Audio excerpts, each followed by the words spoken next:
The ABC of Money, written by Andrew Carnegie, was originally published in 1891. This audiobook is produced by Wealth Books, copyright 2024. The views contained in this recording are those of the author only and do not necessarily reflect those of Wealth Books. The ABC of Money. I suppose everyone who has spoken to or written for the public has wished at times that everybody would drop everything and just listen to him for a few minutes. I feel so this morning, for I believe that a grave injury threatens the people and the progress of our country simply because the masses, the farmers and the wage earners do not understand the question of money. I wish therefore to explain money in such a simple way that all can understand it. Perhaps someone in the vast audience, which I have imagined I am about to hold spellbound, cries out, "Who are you? A gold bug, a millionaire, an iron baron, a beneficiary of the McKinley Bill?" Before beginning my address, let me therefore reply to that imaginary gentleman that I have not seen $1,000 in gold for many a year.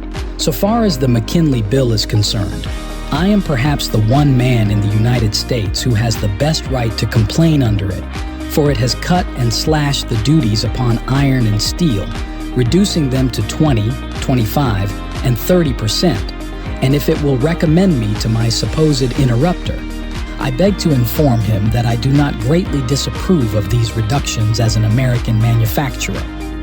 I intend to struggle still against the foreigner for the home market, even with the lower duties fixed upon our product by that bill, and I am not in favor of protection beyond the point necessary to allow Americans to retain their own market in a fair contest with the foreigner. It does not matter who the man is or what he does, be he a worker in a mine, factory or field, farmer, laborer, merchant, manufacturer, or millionaire. He is deeply interested in understanding this question of money and in having the right policy adopted in regard to it. Therefore, I ask all to hear what I have to say, because what is good for one worker must be good for all, and what injures one must injure all, poor or rich. To get to the root of the subject, you must first know why money exists, and secondly, what money really is. Let me try to tell you. Taking a new district of our own modern country to illustrate how money comes. In times past, when the people only tilled the soil and commerce and manufactures had not developed, men had few wants, and so they got along without money by exchanging the articles themselves when they needed something they did not. The farmer who wanted a pair of shoes gave so many bushels of corn for them, and his wife bought her sunbonnet by giving so many bushels of potatoes. Thus, all sales and purchases were made by exchanging articles by barter. As the population grew and wants extended, this plan became very inconvenient.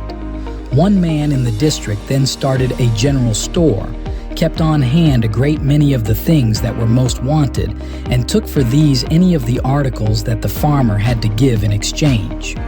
This was a great step in advance, for the farmer who wanted half a dozen different things when he went to the village had no longer to search for half a dozen different people who wanted one or more of the things he had to offer in exchange.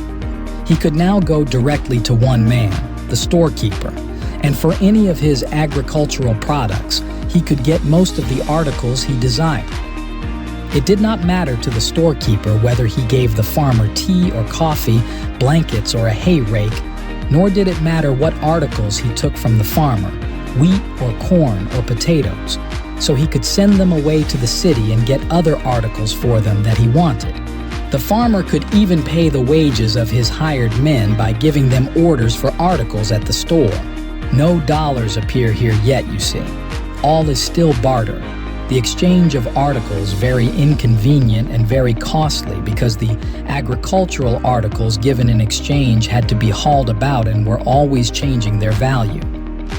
One day the storekeeper would be willing to take, say, a bushel of wheat for so many pounds of sugar, but upon the next visit of the farmer, it might be impossible for him to do so.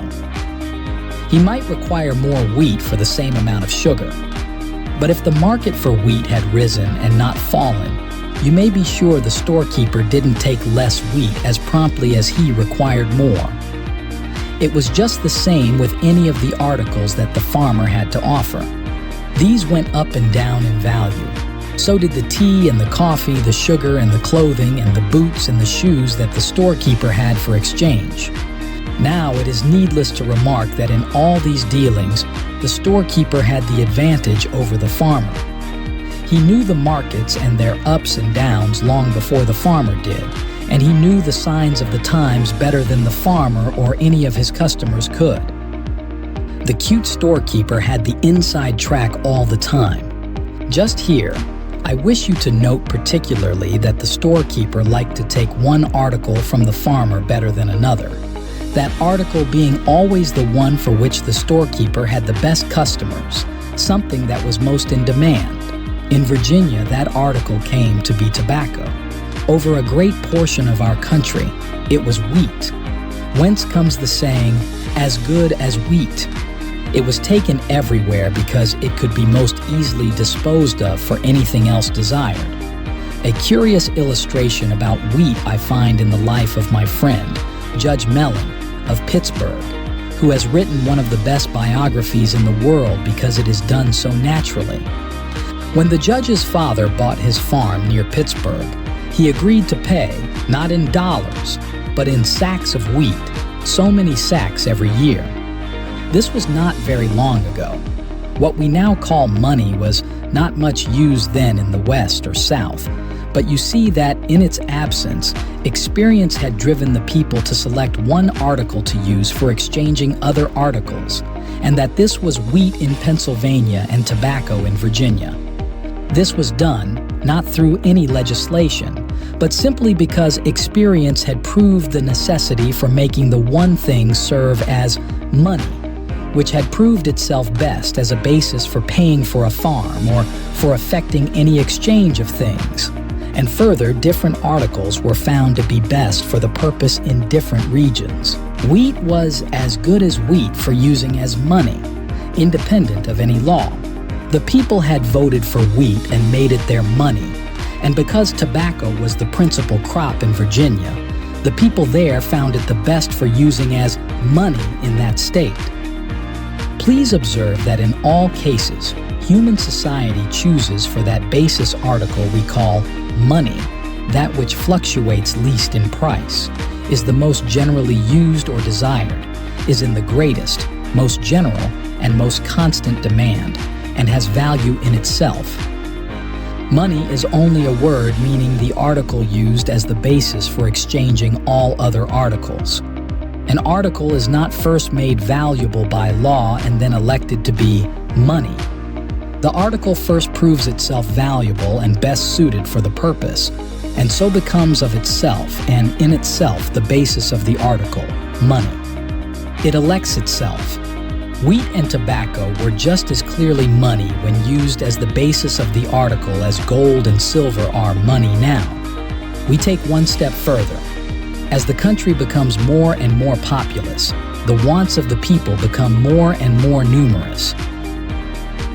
The use of bulky products like wheat and tobacco, changeable in value, liable to decay, and of different grades, is soon found troublesome and unsuited for the growing business of exchange of articles, and they are therefore unfit to be longer used as money. You saw at once that we could not get along today with grain as money. Then metals proved their superiority. These do not decay, do not change in value so rapidly, and they share with wheat and tobacco the one essential quality of also having value in themselves for other purposes than for the mere basis of exchange. People want them for personal adornment or in manufacturing and the arts, for 1,000 uses, and it is this very fact that makes them suitable for use as money. Just try to count how many purposes gold is needed for, because it is best suited for those purposes. It meets us everywhere. We cannot even get married without a ring of gold. Now, because metals have a value in the open market, being desired for other uses than for the one used as money, and because the supply of these is limited and cannot be increased as easily as that of wheat or tobacco, these metals are less liable to fluctuate in value than any article previously used as money. This is of vital importance because the one essential quality that is needed in the article that we use as a basis for exchanging all other articles is fixity of value. The race has instinctively always sought for the one article in the world that most resembles the North Star among the other stars in the heavens, and used it as money.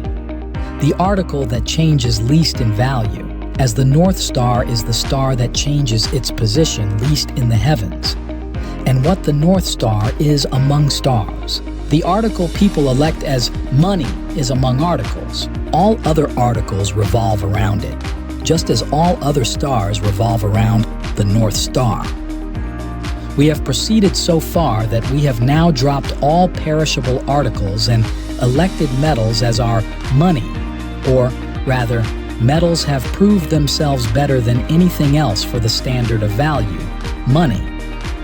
But another great step had to be taken.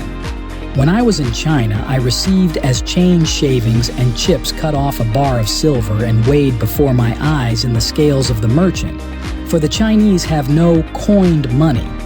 In Siam, cowries are used pretty little shells that the natives use as ornaments. 12 of these represent a cent in value. But you can well see how impossible it was for me to prevent the Chinese dealer from giving me less than the amount of silver to which I was entitled, or the Siam dealer from giving me poor shells, of the value of which I knew nothing. Civilized nations soon felt the necessity of having their governments take certain quantities of the metals and stamp upon them the evidence of their weight, purity, and real value. Thus came the coinage of metals into money, a great advance. People then knew at first sight the exact value of each piece and could no longer be cheated. No weighing or testing was necessary. Note that the government stamp did not add any value to the coin. The government did not attempt to make money out of nothing. It only told the people the market value of the metal in each coin, just what the metal, the raw material, could be sold for as metal and not as money. But even after this much swindling occurred, rogues cut the edges and then beat the coins out, so that many of these became very light. A clever Frenchman invented the milling of the edges of the coins, whereby this robbery was stopped, and civilized nations had at last the coinage that still remains with us, the most perfect ever known, because it is of high value in itself and changes the least. An ideally perfect article for use as money is one that never changes. This is essential for the protection of the workers, the farmers, mechanics, and all who labor. For nothing tends to make every exchange of articles a speculation so much as money, which changes in value. And in the game of speculation, the masses of people are always sure to be beaten by the few who deal in money and know most about it. Nothing places the farmer, the wage earner, and all those not closely connected with financial affairs at such a disadvantage in disposing of their labor or products as changeable money. All such are exactly in the position occupied by the farmer trading with the storekeeper as described above. You all know that fish will not rise to the fly in calm weather. It is when the wind blows and the surface is ruffled that the poor victim mistakes the lure for a genuine fly. So it is with the business affairs of the world. In stormy times, when prices are going up and down, when the value of the article used as money is dancing about up to today and down to tomorrow, and the waters are troubled, the clever speculator catches the fish and fills his basket with the victims. Hence the farmer and the mechanic, and all people having crops to sell or receiving salaries or wages, are those most deeply interested in securing and maintaining the fixity of value in the article they have to take as money. When the use of metals as money came, it was found that more than 2 metals were necessary to meet all requirements. It would not be wise to make a gold coin for any smaller sum than $1, for the coin would be too small, and we could not use a silver coin for more than $1 because the coin would be too large. So we had to use a less valuable metal for small sums, and we took silver, but it was soon found that we could not use silver for less than 10-cent coins, a dime being as small a coin as can be used in silver, and we were compelled to choose something else for smaller coins. We had to take a metal less valuable than silver, and we took a mixture of nickel and copper to make 5-cent pieces, but even then, we found that nickel was too valuable to make 1- and 2-cent pieces, and so we had to take copper alone for these. The effort in regard to every coin being to put metal in it as nearly as possible to the full amount of what the government stamp said the coin was worth. Thus, for 1 cent in copper, we tried to put in a cent's worth of copper. In nickel, we tried to put in something like 5 cents worth of nickel and copper. But because copper and nickel change in value from day to day, even more than silver, it is impossible to get in each coin the exact amount of value. If we put in what was one day the exact value and copper and nickel rose in the market as metals, coins would be melted down by the dealers in these metals and a profit made by them, and we should have no coin left. Therefore, we have to leave a margin and always put a little less metal in these coins than would sell for the full amount they represent. Hence, all this small coinage is called, in the history of money, token money. It is a token that will bring so much gold. Anybody who holds 20 nickels must be able to get as good as $1 gold for them in order that these may safely serve their purpose as money. Nations generally fix a limit on the use of token money and make it legal tender for a small amount. For instance, in Britain, no one can make another take token money for more than $10, and all silver coins there are classified as token money. I cannot take any more steps forward in the development of money because in coined milled metals we have the last step of all, but I have some things yet to tell you about it. Although one would think that in coined metal pieces we had reached perfection and that with these the masses of people could not be cheated out of what is so essential to their well-being, honest money, yet one way was found to defraud the people even when such a coin was used. The coins have sometimes been debased by needy governments after exhausting wars or pestilence, when countries were really too poor or too weak to recover from their misfortunes. A coin is called a debased coin when it does not possess metal enough to bring into the open market the sum stamped upon the coin by the government. There's nothing new about this practice, which always cheats the masses. It is very, very old. 574 years before Christ, the Greeks debased their coinage. The Roman emperors debased theirs often when in desperate straits. England debased hers in the year 1300. The Scottish coin was once so debased that $1 was worth only 12 cents. The Irish, French, German, and Spanish governments have all tried debased coin when they could wring no more taxes directly out of their people and had therefore to get more money from them indirectly. It was always the last resort to debase the coinage. These incidents happened long ago.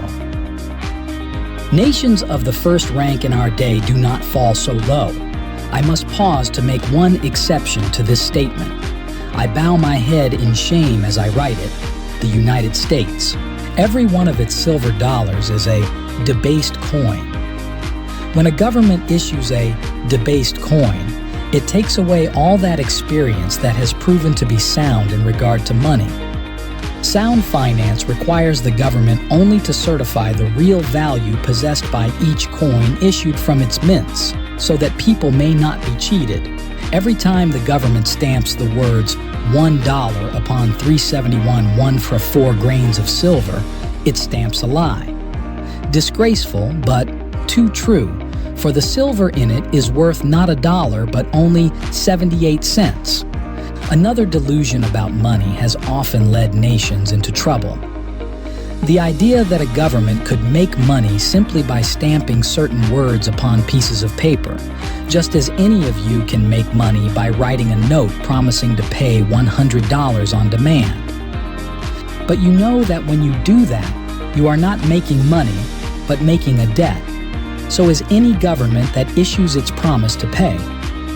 And there is this about both the individual and the government who take to issuing such notes on a large scale. They seldom pay them. The French did this during their revolution, and more recently, the Confederate States made money at a great pace and issued bonds, which are now scarcely worth the paper they are printed on. Every experiment of this kind has proved that there can be no money made where there is no value behind it. Our own country issued bonds, and the people of other nations bought them for 40 cents upon the dollar, although they bore and paid interest at 6% in gold. So great was the fear that even the bonds of this country would not prove an exception to the usual fate of such securities issued during trying times. Only because the government kept strict faith and paid the interest and principal of these bonds in gold, never in silver or in any depreciated currency, has the value of its bonds advanced, and the credit of the United States has become the highest in the world, exceeding that even of Great Britain. There has never been a better illustration of the truth that, in dealing with money, as in everything else, honesty is the best policy. Our government also issued some notes known as greenbacks. But the wise men who did this took care to provide a fund of $100 million in gold to redeem them, so that any man having a greenback can march to the treasury and receive for it $1 in gold. But I am now to tell you another quality that this basis article of metal has proven itself to possess, which you will find very difficult to believe. The whole world has such confidence in its fixity of value that it has been built upon it, as upon a sure foundation, a tower of credit, so high and so vast that all the silver and gold in the United States and all the greenbacks and notes issued by the government only perform 8% of the exchanges of the country. Go into any bank, trust company, mill, factory, store, or place of business, and you will find that for every $100,000 of business transacted, only about $8,000 of money is used, and this only for petty purchases and payments. 92% of the business is done with little bits of paper checks and drafts. Upon this basis also rest all the government bonds, all state, county, and city bonds, and the thousands of millions of bonds, the sale of which has enabled our great railway systems to be built, and also the thousands of millions of the earnings of the masses deposited in savings banks, which have been lent by these banks to various parties, and which must be returned in good money, or the poor depositor's savings will be partially or wholly lost. The business and exchanges of the country, therefore, are not done now with money with the article itself. Just as in former days the articles themselves ceased to be exchanged, and a metal called money was used to effect the exchanges, so today the metal itself, the money, is no longer used. The check or draft of the buyer of articles upon a store of gold deposited in a bank, a little bit of paper is all that passes between the buyer and the seller. Why is this bit of paper taken by the seller or the one to whom there is a debt due? Because the taker is confident that if he really needed the article itself that it calls for the gold, he could get it. He is also confident that he will not need the article itself. And why? Because for what he wishes to buy, the seller or any man whom he owes will take his check, a similar little bit of paper instead of gold itself. And then, most vital of all, everyone is confident that the basis article cannot change in value. Remember, it would be almost as bad if it rose in value as if it fell. Steadiness of value is one essential quality in money for the masses of people. When therefore people clamor for more money to be put in circulation, that is, for more of the articles that we use to effect an exchange of articles, you see that more money is not so much what is needed. Nobody who has had wheat, tobacco, or any article to sell has ever found any trouble with the money in the hands of the buyer to affect the exchange. We had a very severe financial disturbance in this country only 3 months ago. Money, it was said, could not be had for business purposes, but it was not the metal itself that was lacking, but credit, confidence, for upon that, as you have seen, all business is done except small purchases and payments, which can scarcely be called business at all. Today, the businessman cannot walk the street without being approached by people begging him to take this credit at very low rates of interest. At 2% per annum, money, credit, can be had day by day. There has been no considerable difference in the amount of money in existence during the 90 days. There was about as much money in the country in January as there is in March. It was not the want of money then that caused the trouble. The foundation had been shaken, upon which stood 92,000 of every $1 trillion of business. The metal itself and notes real money, as we have seen, only applied to the $8,000. Here comes the gravest of all dangers in tampering with the basis. You shake directly the foundation upon which rests 92% of all the business exchanges of the country confidence, credit, and indirectly the trifling 8%, which is transacted by the exchange of the metal itself or by government notes. For the standard article is the foundation for every exchange, both the $92,000 and the $8,000. So you see, if that is undermined, the vast structure comprising all businesses built upon it must totter. I have finished telling you about money. We come now to apply the facts to the present situation, and here we enter at once upon the silver question, and I am sure you are all paying attention, for it is the most pressing question now before you.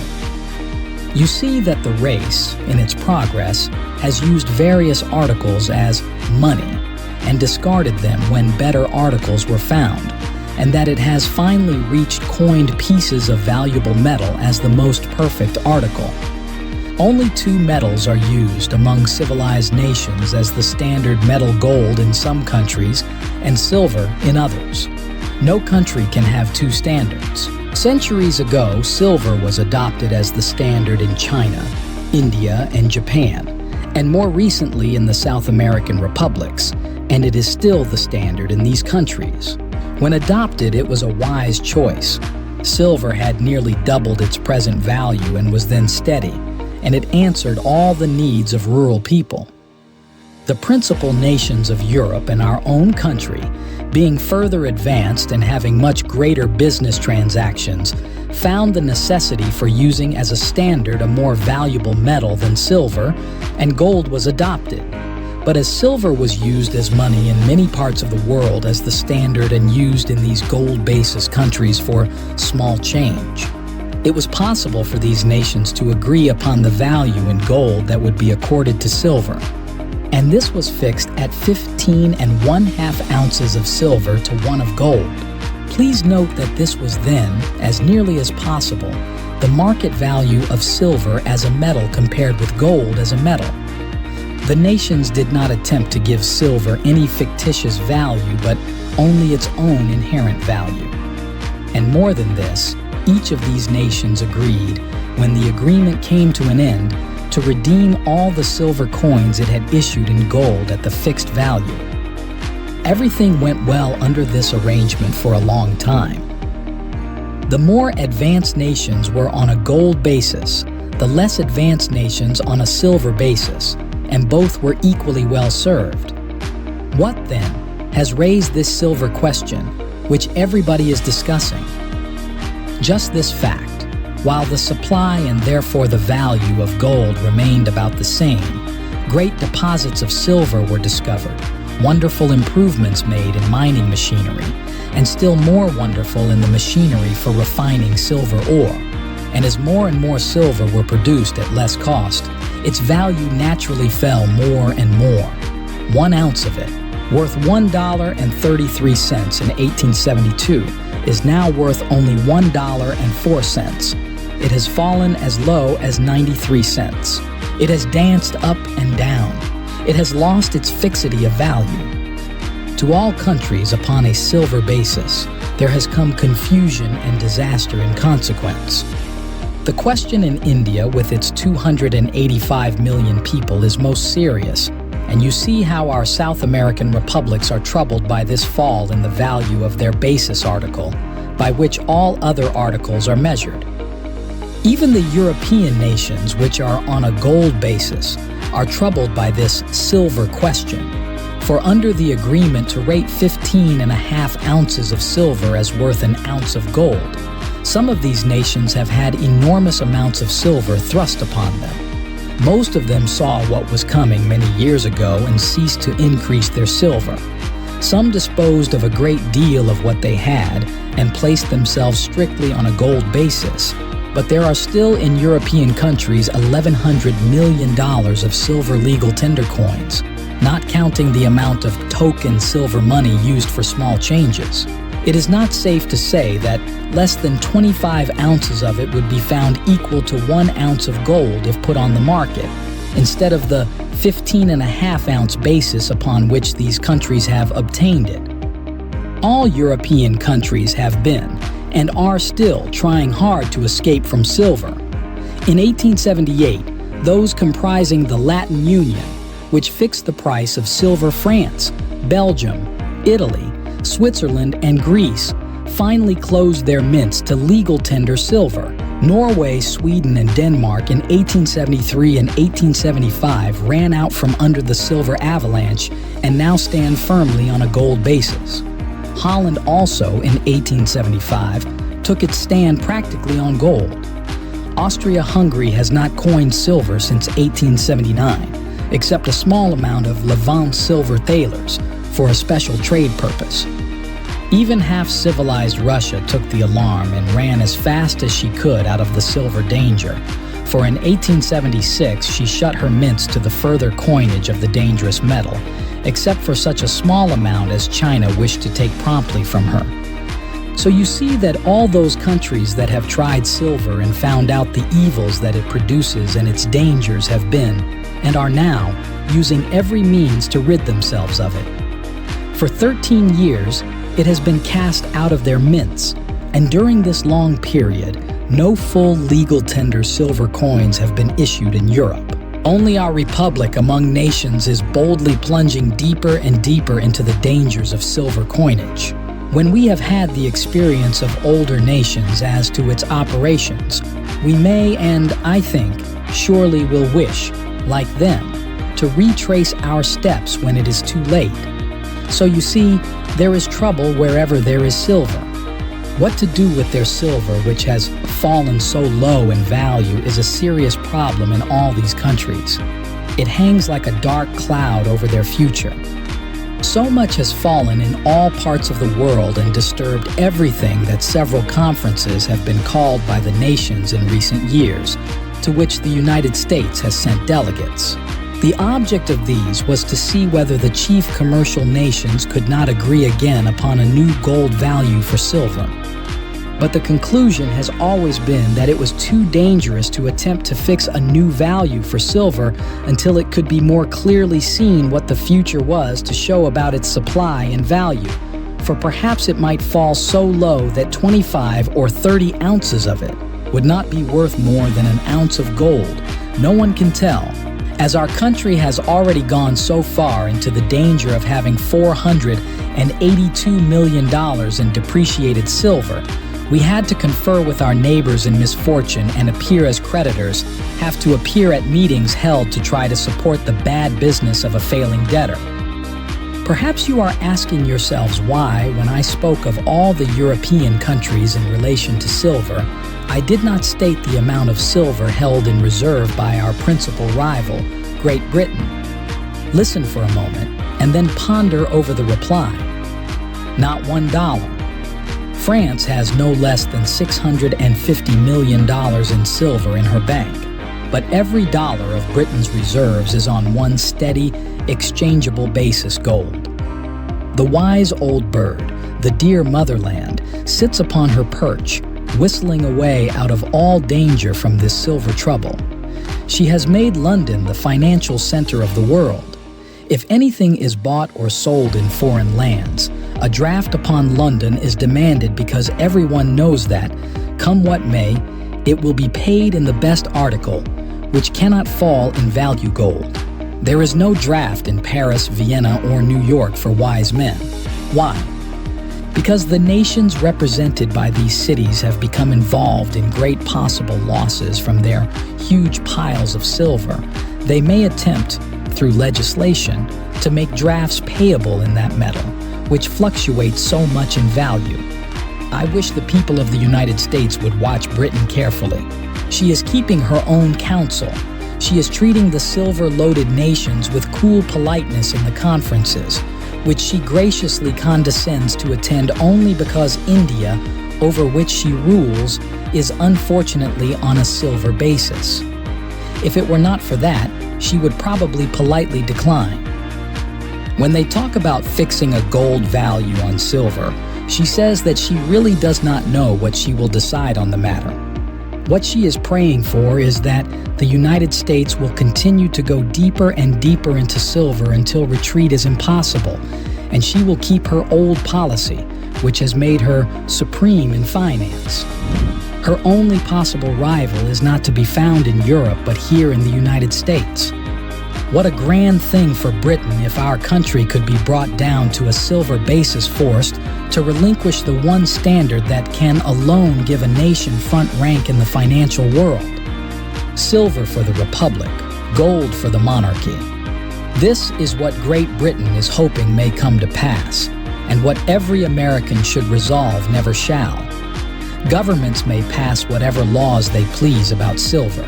The world does not heed them. Every business transaction between nations continues to be based on gold exclusively. Nothing but gold, and will continue to be so. Britain knows this and acts accordingly. I think I hear you ask indignantly, how came our country to have 312 million silver dollars in its vaults, like France, instead of having its reserves in sure gold, like our rival Britain? That is a question every farmer and every toiler should ask and demand an answer from his representative in Congress. The reason is easily given. Here is the history. Silver, as we have seen, had fallen in value and was likely to fall still more. European nations were loaded down with many hundreds of millions of dollars and all anxious to get rid of it. Owners of silver and of silver mines were alarmed. What was to be done to prop up the falling metal? Evidently, the government was the only power that could undertake the task, and towards that end, all the influence and resources of the silver power were bent with eminent success, for the masses of the people were represented as being in favor of silver. If true, they were going with the speculators against their own interests in the most direct way possible. The first act, which aimed to give silver by legislation a value, was passed in 1878. It required our government to buy at least 2 million ounces of silver every month, while all other governments had stopped coining it because it had become dangerously erratic in value. The silvermen insisted that these purchases would raise its value, but were they right? No, it did not advance in price. What was to be done then? Said these silver-tongued speculators. The trouble is, the government has not gone far enough, only increased the amount. Let the government buy 4.5 million ounces per month of our silver instead of 2 million per month, and this will take all that the country's mines yield and more too, and so silver must advance in value. They were right in stating that 4.5 million per month are more than the total yield of the United States silver mines, and then 8 to 10 million of silver are taken and used every year for other purposes, then coining into money, leaving not more than, say, 4 million per month for coinage. Many people were persuaded that if the government bought so much silver per month, the value of silver would advance. The price did advance because many of these mistaken people bought it based on speculation before the bill passed. Silver rose from 96 to 121, almost to its old rate in gold. But what has been the result since the passage of the new bill? The answer is found in the quotation for silver today. It is back from 121 to 97, and here we are again. So instead of being free from the silver trouble, as Britain is and we should have been, these men have succeeded in unloading upon the government already $390 million of their silver, and we are getting almost as badly off as France. But with this one difference: France and other nations prudently stopped adding to their burdens of silver 13 years ago, while our government is adding to its store 4.5 million ounces every month, costing a little more than that amount of dollars. The United States is trying to ignore the changed position of silver and make it equal to gold, against the judgment of all other first-class nations. To succeed, we shall have to buy not only what our own mines produce, but a great deal of what all other mines produce throughout the world, the total yield of silver being enough to make 168 millions of our silver dollars every year. And then we must, in addition, be prepared to buy the $1,100 million worth with which European governments are now loaded down and which they are anxious to sell. So far from the government's purchases of silver having raised its value, the government could not today sell the $313 million worth in its vaults without losing some millions upon the price it has paid the silver owners for it. You will scarcely believe that the accounts of the Treasury state that the government has made, so far, $67 million in profit from its silver purchases. This is claimed because for the amount of silver put in $1, it has paid only about 80 cents. All this profit is fictitious. You see, the nation has been led into very foolish purchases of silver. 4.5 million of your earnings are taken through taxes every month, not for the constitutional purposes of the government, but in an effort to bolster a metal by paying prices for it far higher than it otherwise would command.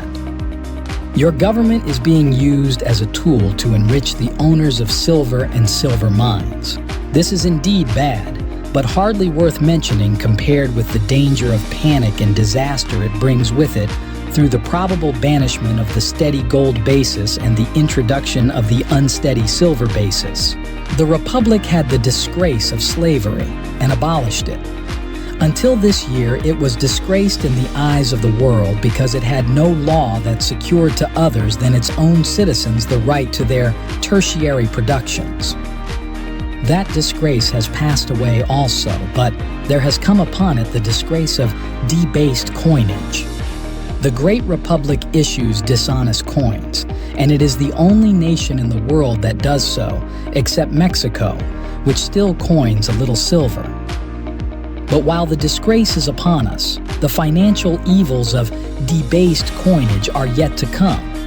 For although the government issues debased coin, it agrees to receive it as worth $1 in payment of duties and taxes and makes it legal tender, and so it passes from hand to hand for the present as worth dollars.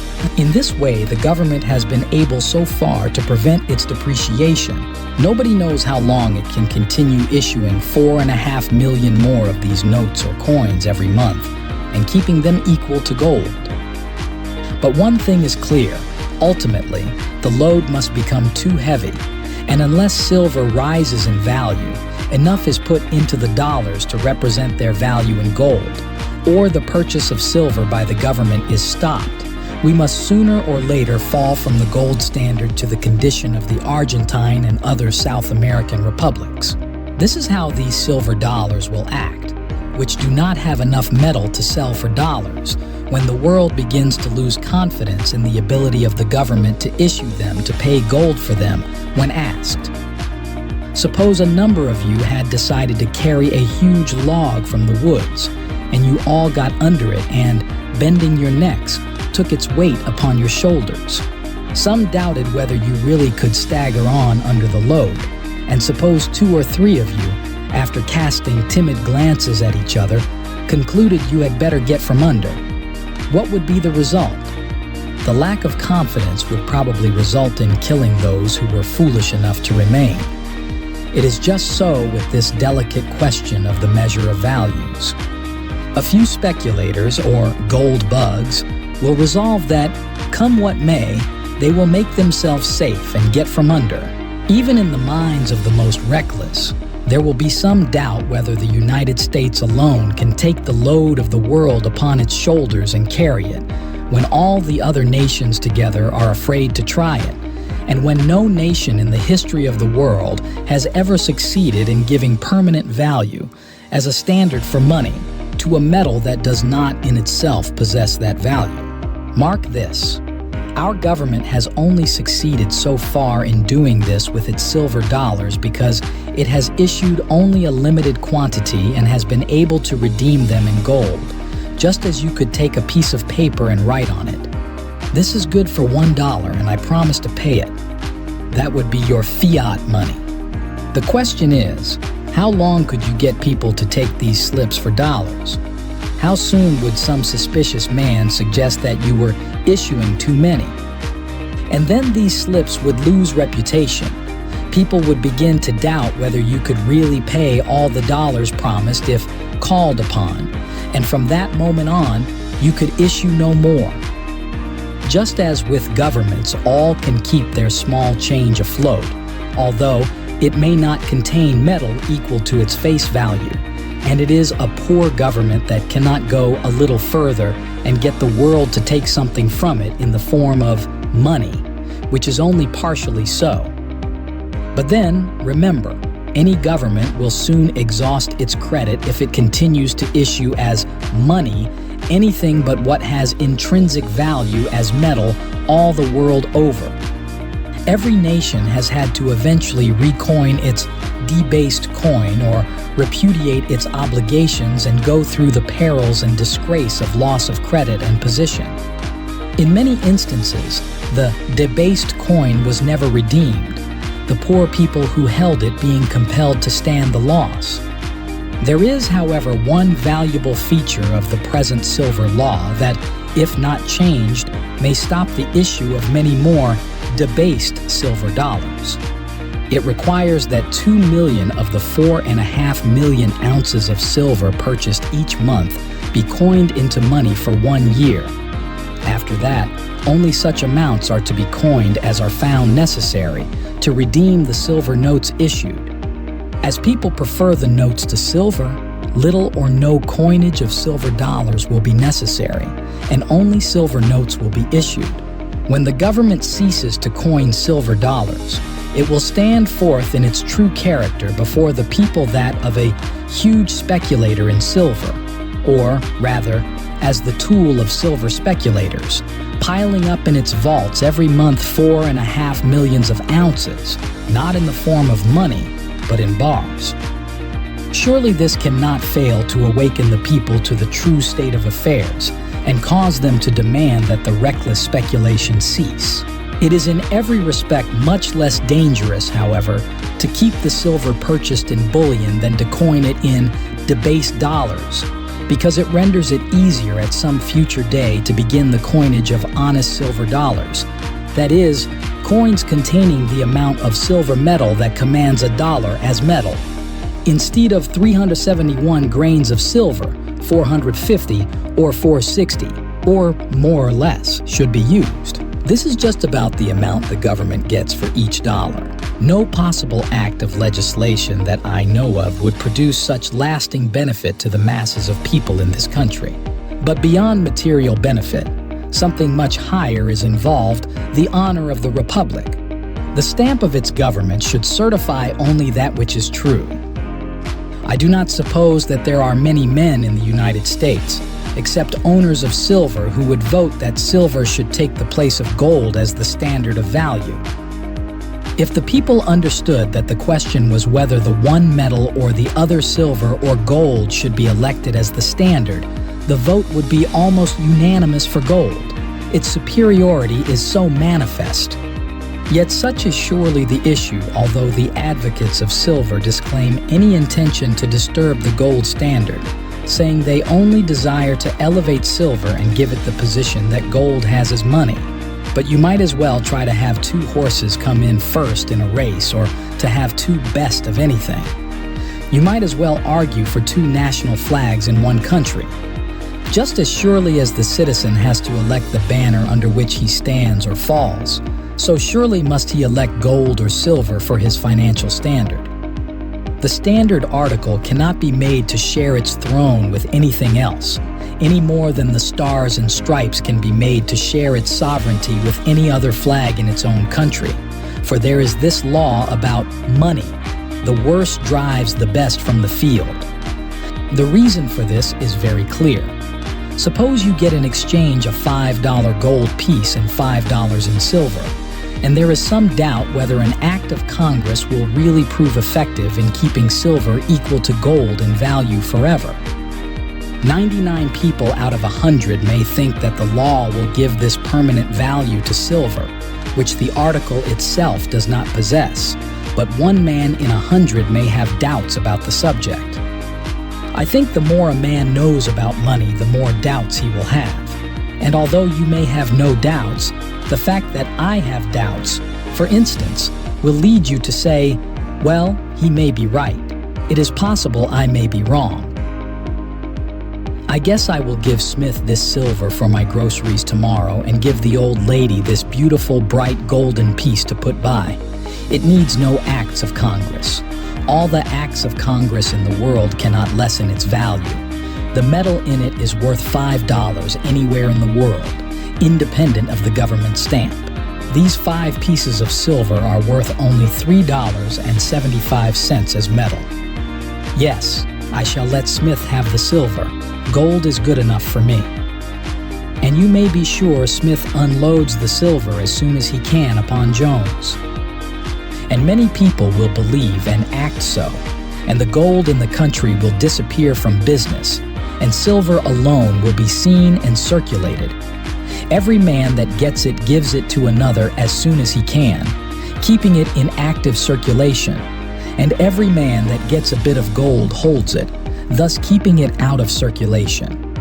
So instead of having more money, if we go in and try by law to force an artificial value on silver in order to use it as money, we will really soon have less money in circulation. The 700 million ounces of gold, which are now in circulation and are the basis of everything, will speedily vanish. The vast structure of credit built upon it will be shaken, and the masses of people will be compelled to receive silver dollars worth only 78 cents instead of being, as now, redeemable in gold and always worth 100 cents. For remember, as I have told you, 92% of all operations conducted by money depend upon people having absolute confidence in the money being of unchangeable value. Issue $100 of debased coin, which all men are sure can be kept of unchangeable value with gold. Panic and financial revolution are upon you. More money, you see, which could only be used in 8% of our smallest financial transactions, can easily be so issued as to overwhelm all the important business of the country by shaking confidence, upon which 92% rests. To always be free from danger is to issue only such money as in itself it has all the value certified by the stamp on it. So jealously does Britain, our only rival, adhere to. This means that she is spending $2 million just now to redeem gold coins that have lost a few cents of their value through wear. Her government stamp must always tell the truth. The Republic should not be less jealous of its honor. As you have seen, the silver men were disappointed at the failure of acts of Congress to advance the value of their silver. Twice the government has been induced to do as they asked, under assurances that compliance would surely get the country out of its dangerous position as the owner of silver. Twice it has been deceived. You would think the silver owners would now admit their error and help the government get back to safe ground with as little loss as possible. Far from it. Instead of this, they have taken the boldest step of all and urged upon Congress to hear a great deal about the free coinage of silver. Now, what does that mean? It means that our government is to be compelled by law to open its mints and take all the silver with which European governments are loaded down, and part of all the silver mined in the world, and give for every 78 cents worth of it one of these coins, which you are compelled to take as a full dollar for your labor or products. It means that the European merchant will send silver over here, get it coined at our mints, or get a silver dollar note for it, and then buy a full dollar's worth of your wheat or com, or anything he wants, for the silver he could get only 78 cents for in Europe or anywhere else in the world. Europe is doing this every day just now with India, the Argentine Republic, and other countries on a silver basis. The British merchant buys wheat in India on a depreciated silver basis, takes it to Europe and sells it on a gold basis. He has thus to pay so little for Indian wheat that it has become a dangerous competitor to our own in Europe, which it could not be except that by the fall in silver, the Indian farmer gets so little value for his products. It has only been a few months since the new silver bill was passed, requiring the government to more than double its purchases, and already $8 million more of silver than we have exported have been sent into this country from abroad, something unknown for 15 years, for we have always exported more silver than we have imported. Now we are buying all our own mines and being burdened with some from Europe, for which we should have received gold. In 18 days of the month of April, we have sent abroad $9 million in gold, so that under our present silver law, you see, Europe has already begun to send us her depreciated silver and rob us of our pure gold, a perilous exchange for our country and one that should fill our legislators with shame. Understand, please, that hitherto, under both bills compelling the government to buy silver, bad as these were, yet the government has got the metal at the market price, now about 78 cents for 371 to 4 grains, and only this amount the government has put into the so-called dollar. Under free coinage, all this will change. The owner of the silver will then get the dollar for 78 cents worth of silver. For pure, cool audacity, I submit that this proposition beats the record. And yet when the Farmers' Alliance shouts for free coinage, this is exactly what it supports. A scheme to take from the people 22 cents upon each dollar and put it into the pockets of the owners of silver. Surely you will all agree that if 78 cents worth of silver is to be made into a dollar by the government, then the government, and not the silver owner, should get the extra 22 cents profit on each coin if it succeeds. The government needs it all, for as I told you before, the silver bought by the government only at market value could not be sold today without a loss of millions. If the free coinage of silver becomes law, our farmers will find themselves just in the position of the Indian farmer, and yet we are told that they are in favor of silver. If this is true, there can be only one reason for it. They do not understand their own interests. No class of our people is so deeply interested in the maintenance of the gold standard and the total sweeping away of silver purchases and debased coinage as the farmer. Too many of his products are sold in countries that are on the gold standard. If the American farmer agrees to take silver in lieu of gold, he will enable the Liverpool merchant to buy on a lower silver basis, at present 78 cents for the dollar, while for all the articles coming from abroad that the farmer buys, he will have to pay on a gold basis. He will thus have to sell cheaply and buy expensively. This is just what is troubling India and the South American republics. Prices for this season's crops promise to be higher than for years. Open our mints to the free coinage of silver and thus offer every man in the world who has silver to sell a $1 coin stamped by the government and taken by it for all dues, for which he gives only 371 1/2 grains of silver, worth 78 cents, and every silver mine in the world will be worked day and night, and every pound of silver obtained hurried to our shores. The nations of Europe, with 1,100 million depreciated silvers already on hand, will promptly unload it upon us. They will demand gold from us for all that we buy from them, and thus rob us of our gold while we take their silver. With free coinage in sight, we shall fall from the gold to the silver basis before the bill is passed.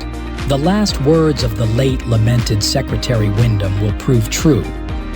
Probably before the swiftest ocean greyhound could land its silver cargo in New York, the last gold dollar within reach would be safely hidden in private boxes and in the vaults of safe deposit companies, to be brought out only by a high premium for exportation.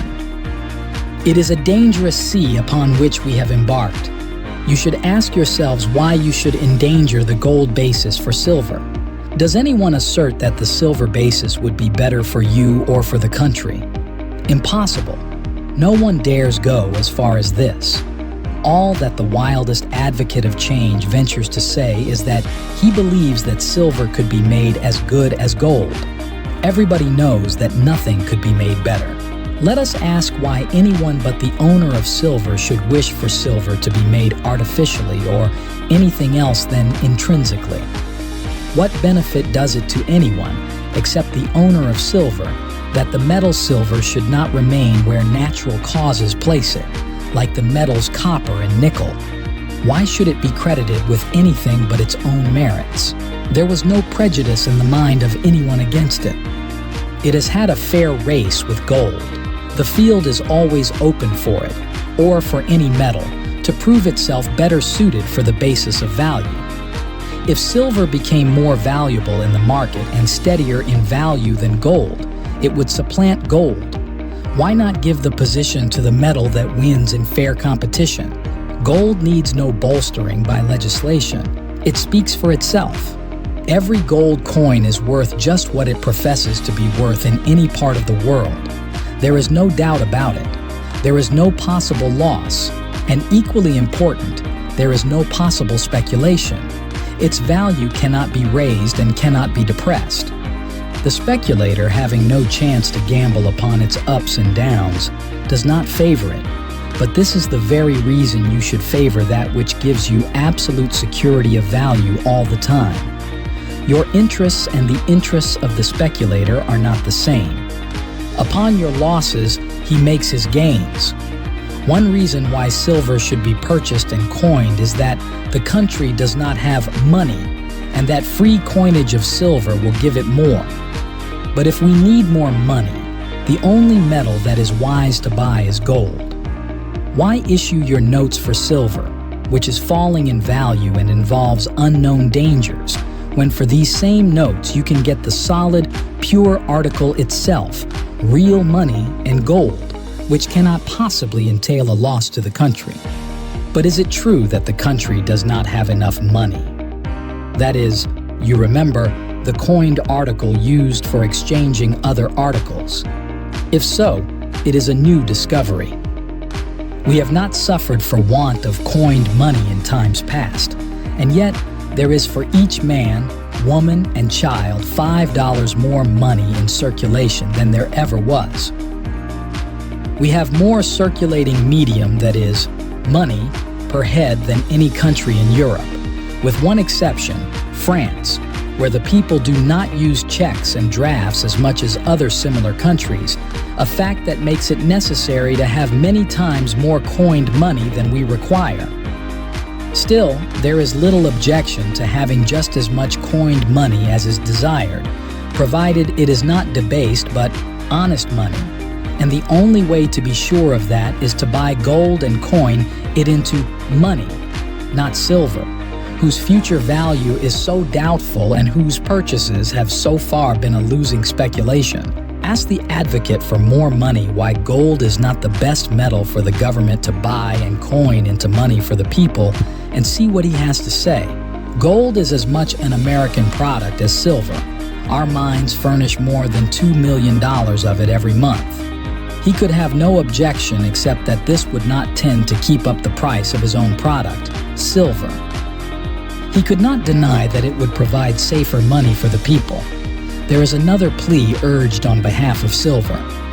Many public men tell us that silver coinage is in the air, that people want it because they think that it will make money cheap, and that silver being less valuable than gold, the debts of people could be more easily paid.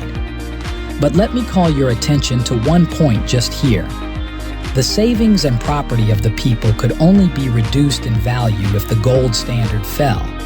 As long as all government notes are kept equal to gold, no matter what amount of silver the government buys or coins, the slightest change is not possible. Only after the financial crisis had come, the gold standard had gone down in the wreck, and every dollar of gold was withdrawn and held for high premiums, could any change occur to favor one class or another. If any man is vaguely imagining that he is to save or make in some way by the government becoming involved in trouble with its debased silver coin and silver purchases, let him remember that in order that this vain expectation can be realized, there must first come to his government a loss of ability to make good its determination to keep its silver dollar equal to gold, when gold would at once vanish and command a premium. A wise Secretary of the Treasury has truly foretold the result. This sudden retirement of $600 million of gold with the accounting panic would cause contraction and commercial disaster unparalleled in human experience, and our country would at once step down to the silver basis, when there would no longer be any inducement for coinage, and silver dollars would sink to their bullion value.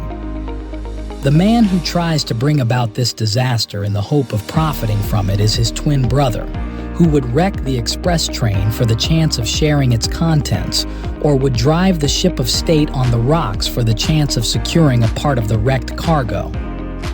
He is a wrecker and a speculator. His interests are opposed to the interests of the toiling masses. Again, we are constantly told that the masses of people favor free silver coinage, or at least uphold the present silver laws, because they have received the impression, somehow or other, that the more silver there is coined, the more money will come to them. Let us look into that. When the government buys silver bullion, it gives its own notes or silver dollars for it. Who gets these? The owners of the silver bullion. How can these be taken from their pockets and put into the pockets of the people? From what we know of the silver men, we cannot expect them to present many of their dollars to anybody. It will only be when they buy the labor or the products of the people that they will give these dollars at the value of 100 cents, which has cost them only 78. Will they give more of these 78 cents than they would have to give 100 cents for the same labor or products? No, not until or unless the effort of the government to give an artificial value to silver broke down and our money lost value, when a dollar might not be worth half a dollar in purchasing power. Calculated upon gold value, they would always give less value than before. How then can the working people or the farmers benefit? It is the owners of the silver who will give the government 78 cents worth of bullion and get $1 for it who will make the profit. Surely, this is clear. Up to this time, the dollar that the farmer or working man receives is still worth $1 because the government has been able, by trying hard, to keep it worth it. But when free coinage of silver comes, the silver dollar must fall to its real value of 78 cents, and the farmer and working man will be defrauded, so that the interests of the farmer, mechanic, laborer, and all who receive wages are that the money they get should be of the highest value and not cheap gold and not silver. Up to this time, we have held fast to gold as the standard. Everything in the United States is based on gold today. All silver notes or coins are kept equal to gold. Has that been a wise or an unwise policy? Would it now be best to let the gold standard go to which the advanced nations cling, and especially Britain, and adopt the silver standard of our South American neighbors? With the solid rock of gold as our basis, we have built up the wealthiest country in the world and the greatest agricultural, manufacturing, mining, and commercial country ever known. We have prospered beyond any nation the sim ever shone upon. In no country are the wages of labor so high or the masses of the people so well off. Shall we discard the gold basis or even endanger it? This is the question before the people of the United States today. The New York Evening Post is a free trade organ, but it has recently said that it would rather be the party to pass 10 McKinley bills than one silver bill, such as was urged. And I, a Republican and a believer in the wisdom of protection, tell you that I would rather give up the McKinley bill than pass the Mills bill. If for the exchange I could have the present silver bill repealed and silver treated like other metals. In the next presidential campaign, if I have to vote for a man in favor of silver and protection, or for a man in favor of the gold standard and free trade, I shall vote and work for the latter, because my judgment tells me that even the tariff is not half as important for the good of the country as the maintenance of the highest standard for the money of the people. Would it not be well for you to listen to men who have your confidence and who have been compelled by their official positions to investigate and study this silver question well? President Harrison is well known as a conscientious man. He is not rich, he is poor. If he has anything at heart, it is the good of the plain working people of his country. He has had to study this subject, and he tells you that he finds that the first thing a debased silver dollar will do is go forth and cheat some poor man who has to take it for his products or labor. Ex-President Cleveland, like President Harrison, is a poor man. His sympathies are with the plain working people, the masses. He had to study the question so that he might act upon it.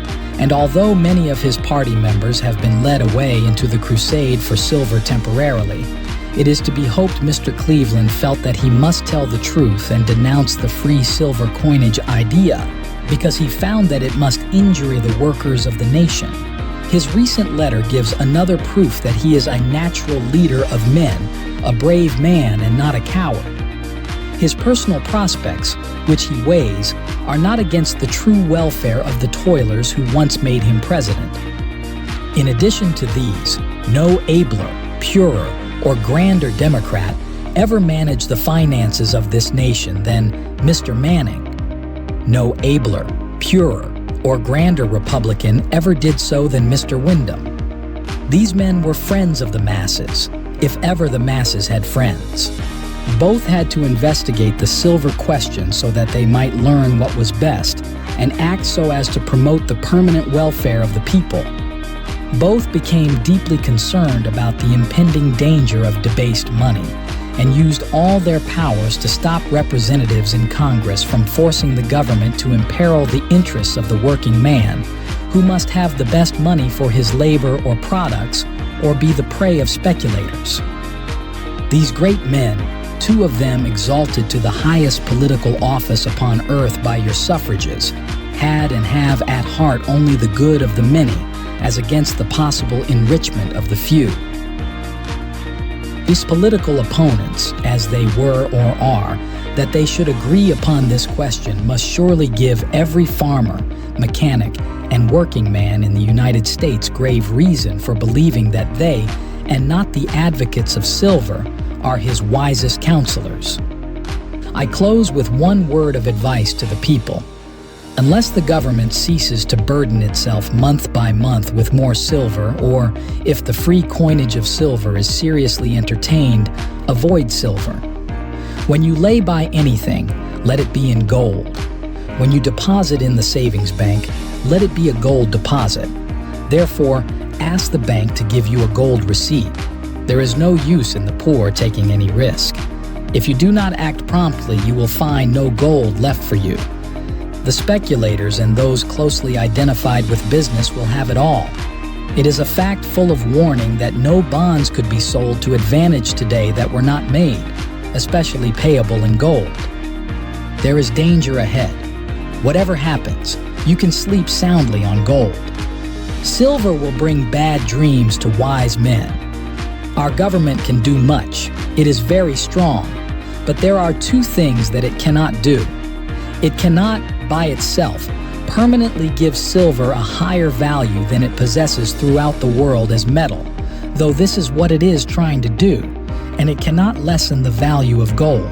Someday, perhaps, you will have reason to thank me for the advice I have given you, although I hope not. Do not think, however, that I despair of the Republican ever. Even if dragged into the difficulties inseparable from silver and matters become as bad with us as they are today in the Argentine Republic, where one gold dollar is worth 2.5 currency dollars, there is no occasion to fear the final result. The good sense of the people will restore the gold basis after a time, and the Republic will march on to the front rank among nations, but the silver experiment will cost much, and it is better that the direct loss falls as much as possible upon the few of the wealthy class than upon the masses of people. At best, the latter must suffer. Most moneyed men know better than others how to protect themselves.